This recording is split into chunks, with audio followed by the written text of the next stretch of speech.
Lors du cours d'histoire-géographie, il sera essentiel de savoir localiser des lieux. Un outil important peut t'aider à réaliser ce savoir-faire. Il ne s'agit pas de ton smartphone, mais bien d'un livre qu'on appelle l'Atlas. Dans cet outil, tu retrouveras plusieurs types de documents. Il y aura des cartes, des plans, des graphiques, dont la transmission d'informations est basée sur le dessin, les couleurs, les symboles et les signes. Il faudra donc être attentif à la légende et à l'échelle. Il y a deux choses importantes à savoir pour localiser un lieu à l'aide de l'Atlas.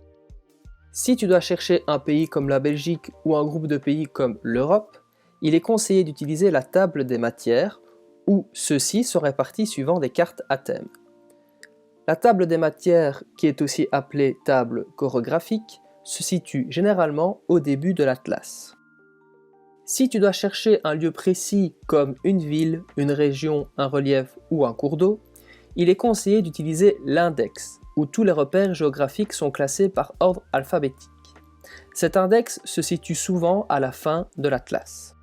À côté du mot « rechercher » se trouve le numéro de la carte à consulter, ainsi que la case dans laquelle se trouve le lieu sur la carte. Prenons l'exemple de Bruxelles. Dans l'Atlas, Bruxelles se trouve à la page 44 dans la case E3. Je vais donc à la page 44 de mon Atlas et je cherche la case E3. Pour la trouver, je dois dans un premier temps regarder la ligne horizontale au-dessus de la carte, où se situe une série de lettres. Dans un second temps, je dois identifier la ligne verticale qui se trouve à gauche de la carte et où se situe une série de chiffres. Enfin, une fois que j'ai identifié le E sur la ligne horizontale et le 3 sur la ligne verticale, je rejoins les deux données tel le principe du toucher-coller.